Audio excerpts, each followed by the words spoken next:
भारत माता की, भारत माता की। आपदामपहर्तारं धातारं सर्वसंपदां लोकाभिरामं श्रीरामं भूयो भूयो नमाम्यहम्। अंदर ఒక్కసారి हरे कृष्ण हरे कृष्ण कृष्ण हरे हरे हरे राम राम राम हरे हरे।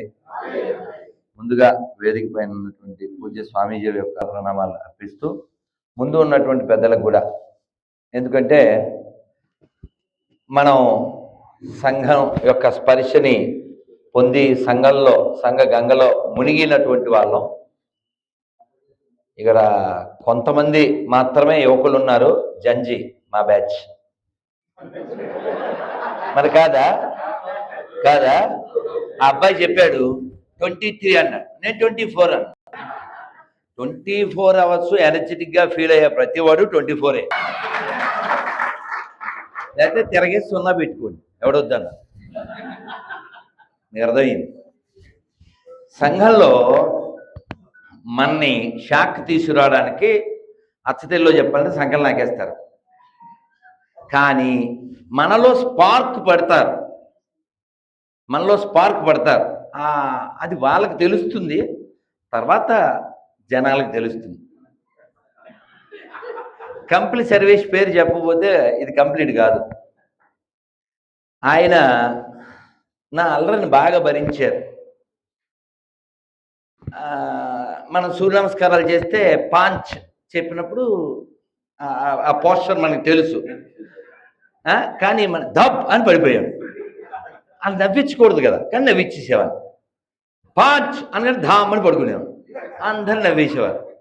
సో అల్లరి భరించారు. తర్వాత సాంఘిక్ ఆదివారం నేను వస్తాను అని ఇంటికాడి నుంచి వెళ్ళి కార్యాలయంలో పడుకునేవాడు. ఆయన పాపం లేచి రాధా రాధా అని లేపితే, మీరు వెళ్ళ రాధా నేను వస్తాను కదా అని చెప్పి పంపించారు. మీరు నమ్మాలి సర్వేష్ గారు అంటే సాక్ష్యం చెప్పేవారు అనుకోండి.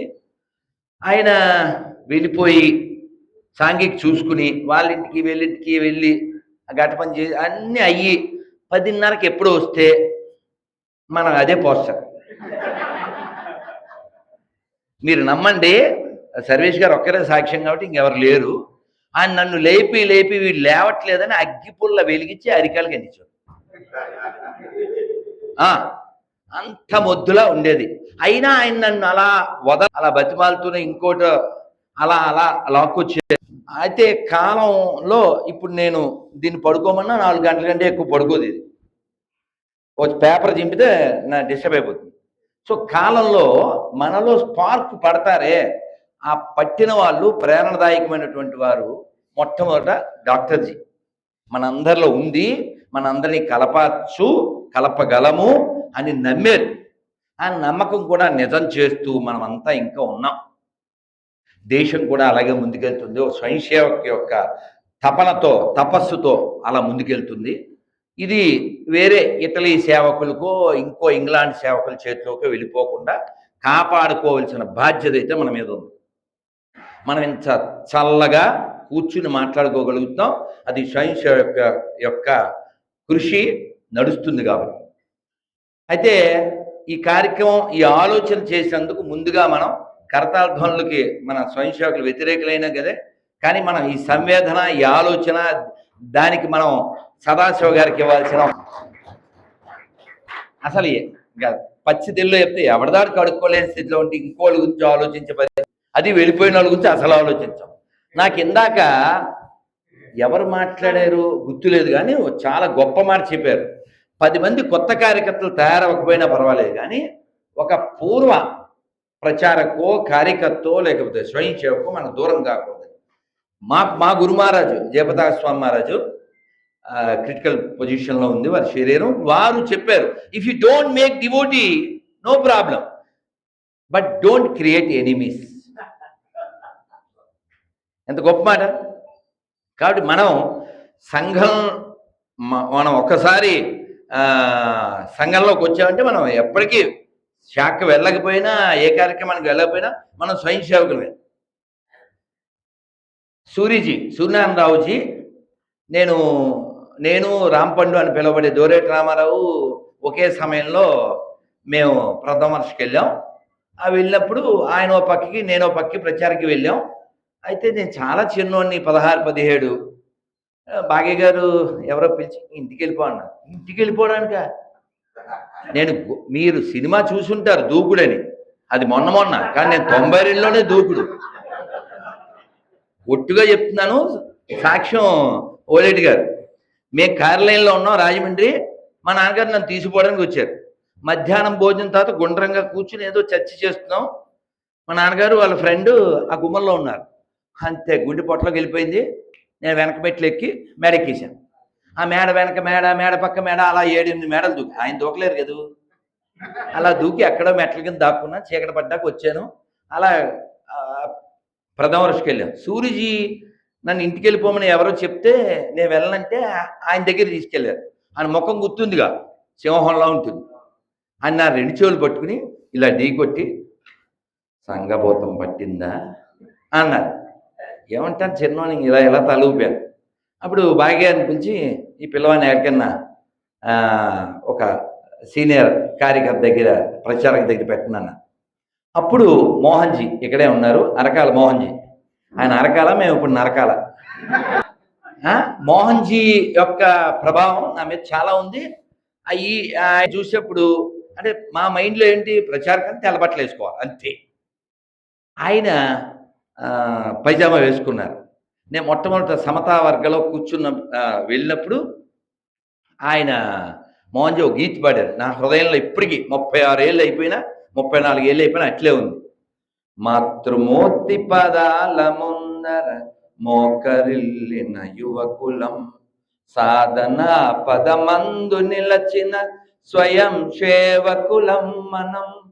భారతిని సేవించుదాము, భాగ్యమును సాధించుదాము, యదను తైపి హైందవము రగిలించుదాము, నవ్యయుగ నిర్మాణ పదమున సోదరుల నడిపించుదాము, భవ్య భారతముకై నిత్య వ్రతమును సల్పుదాము.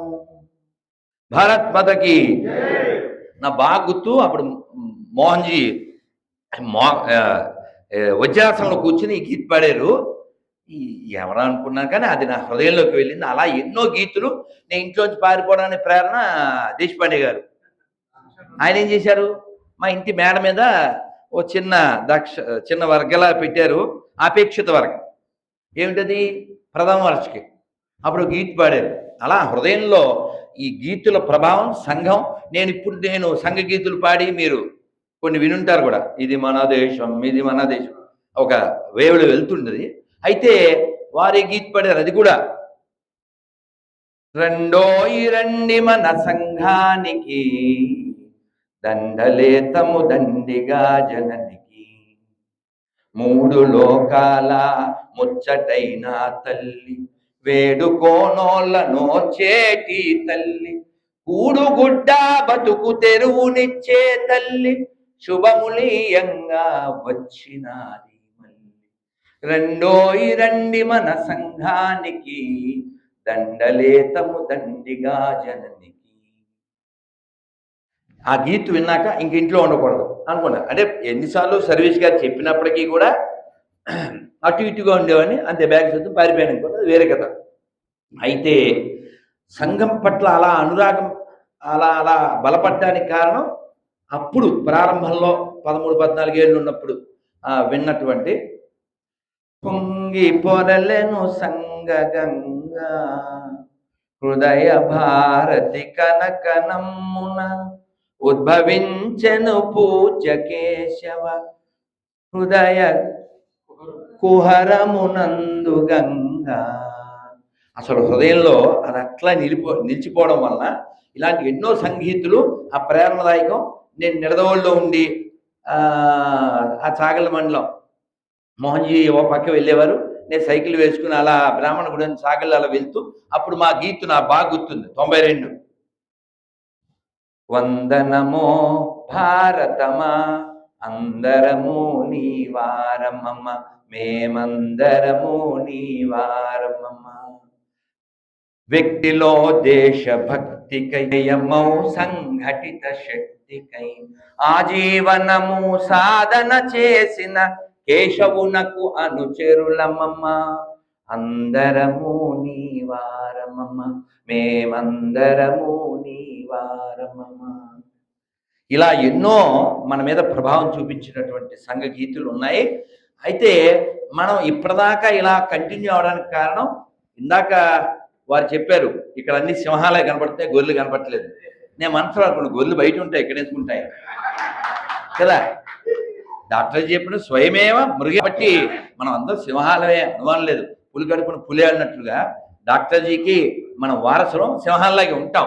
ఆ గొర్రెలను కూడా తినేస్తానికే నాలుగు బయట ఉన్నాడు అనుకోండి, వేరే కదా, వేరే కదా.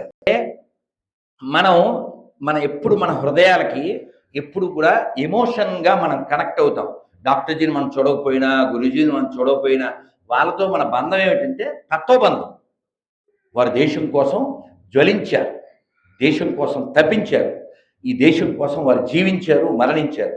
అదే మన హృదయంలో అలా రగులుతూ ఉండాలి. ఇప్పుడే నేను ఓ కవిత ఊరికి అలా రాసి ఎవరికో పంపించాను. హృదయాలు జ్వలించాలి, పుష్పాలు ఫలించాలి, దుర్మార్గం నశించాలి, దేశం వికసించాలి. ఇప్పుడే జస్ట్ అలా రాసి ఎవరికి పంపాను.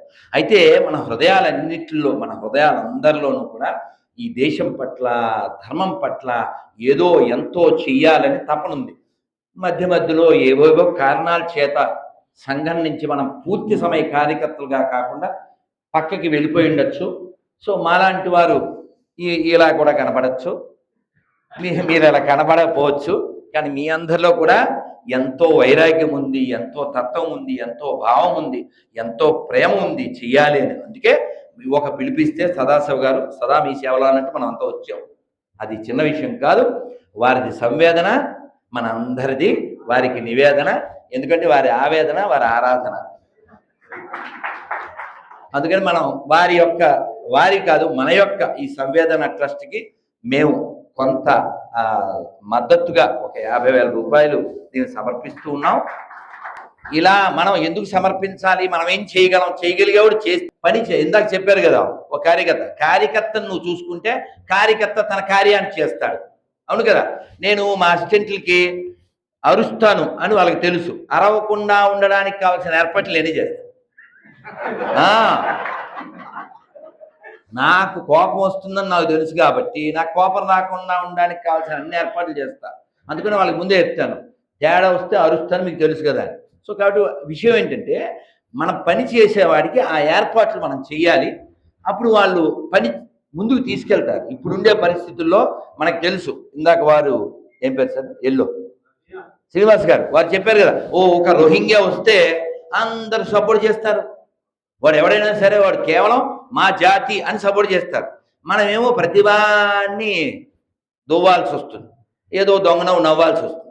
ఇవన్నీ కాకుండా మనం ఏం చేయగలమో, మన కార్యం ముందుకెళ్ళడానికి మనం ఎప్పటిదాకా పనిచేస్తామని ప్రతిజ్ఞ చేశాం.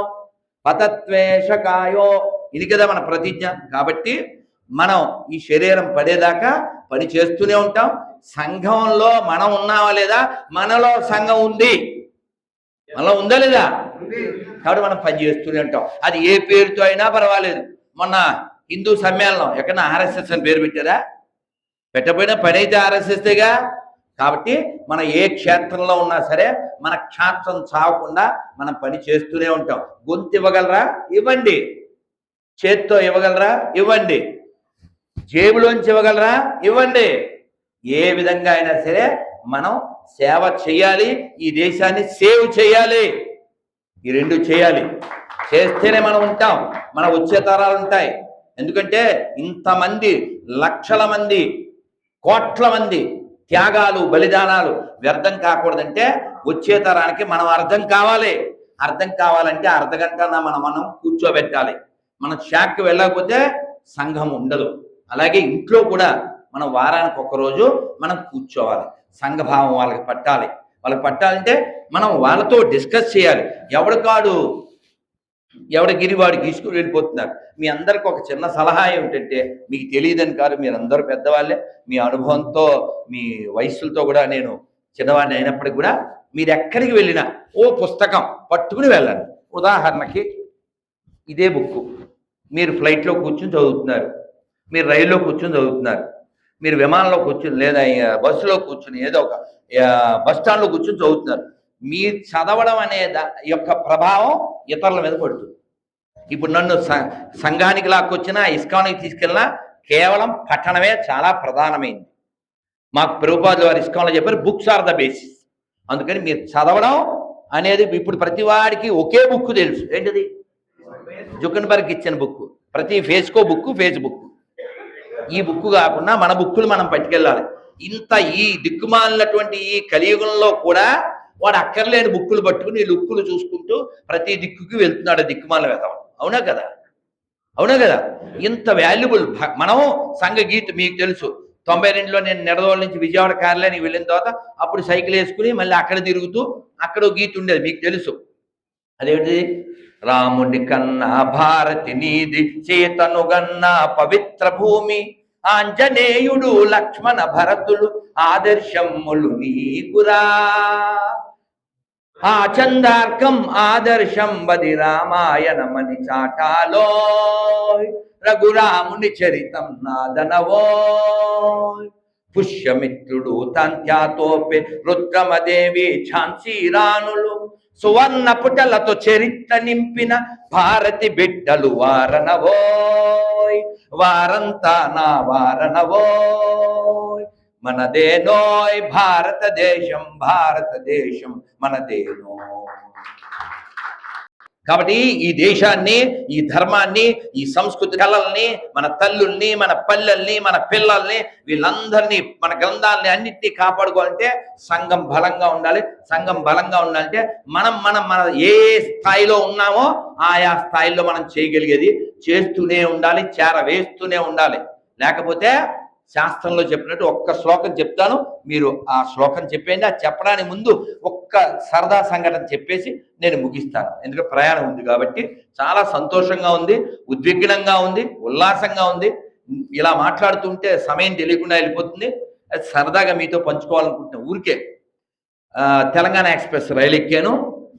ఎక్కిన తర్వాత మరి పొద్దున్నే ఆదిత్య హృదయం చదువుకోవాలి, సీట్లో కూర్చుని ఎందుకు చదువుకోవాలి? చక్కగా డోర్ దగ్గరికి వెళ్ళి చదువుకుంటే బాగుంటుంది. అందుకని డోర్ దగ్గరికి వెళ్దాం కదా అని ఆ సీట్లోంచి అలా లేవబోయాను. ఆ ఎదురు సీట్లో ఒక ప్రొఫెసర్స్, ఇద్దరు భార్యాభర్తలు, 70+70+లు, 69, 72. నేను అలా లేచే లోపల ఈ పెద్ద ఆవిడ చేతిలో సెల్ ఉంది, చూస్తుంది. ఏం చూడొచ్చు పొద్దున్నే ఆవిడ?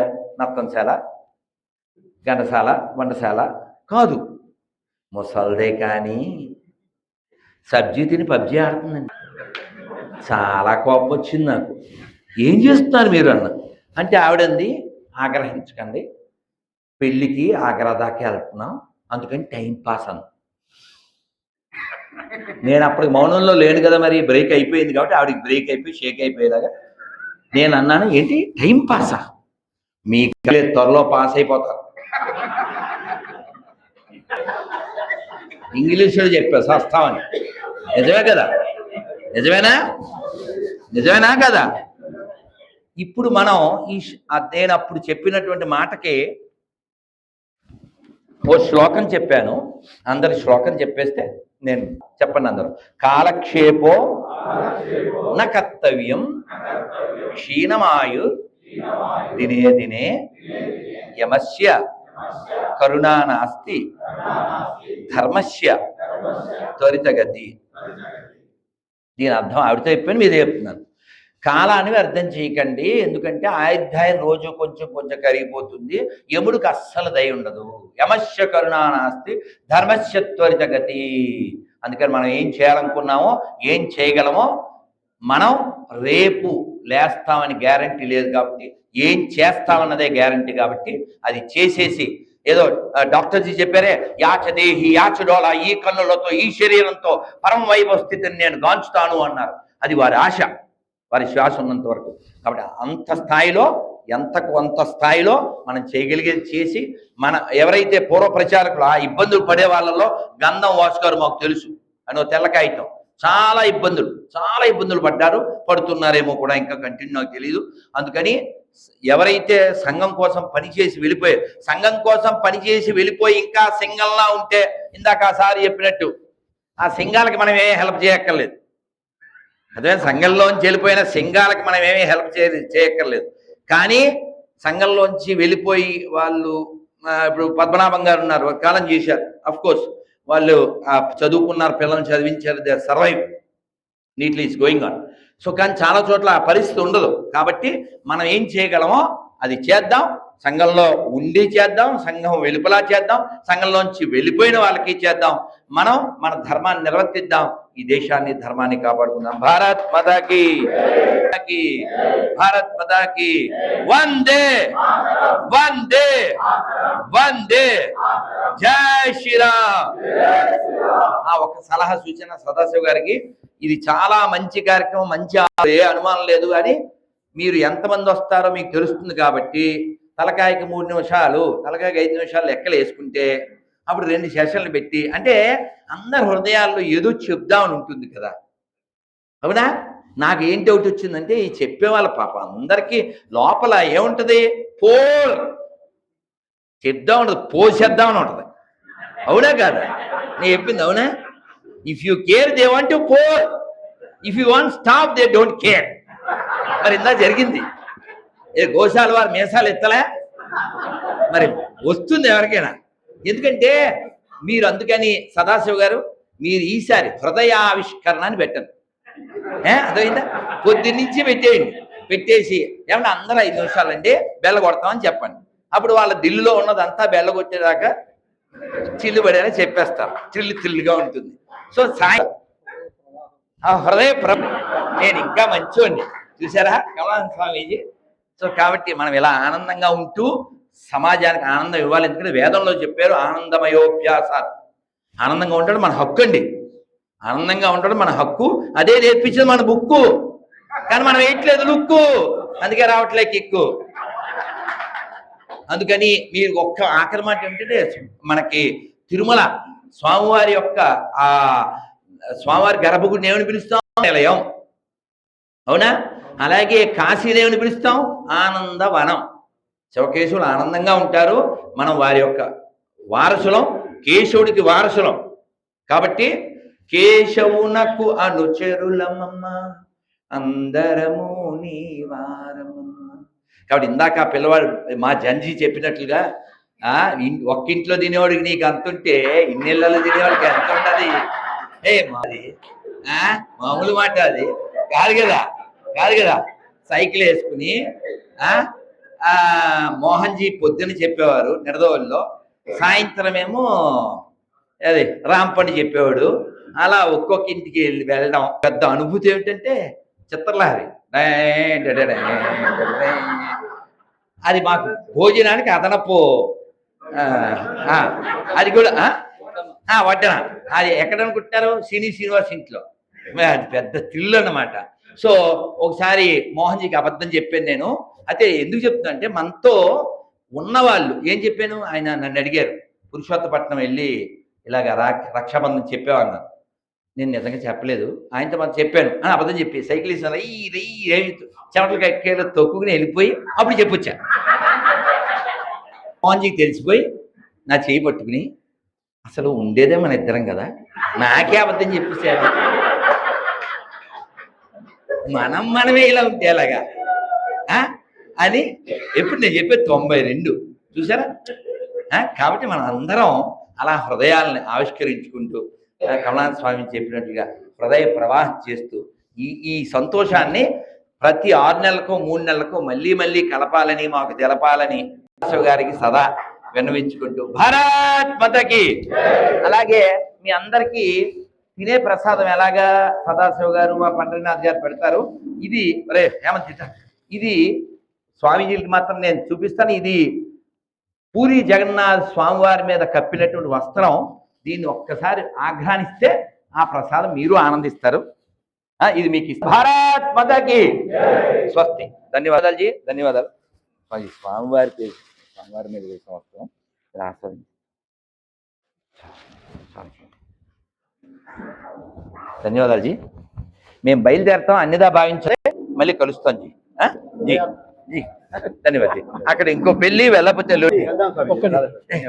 ఎట్లా నచ్చుతాం. నేను చెప్పిన అరకాల ఇక నరకాల, మేము ఉరకాల. మీరు ఫోన్ ఫోన్ అయిపోయి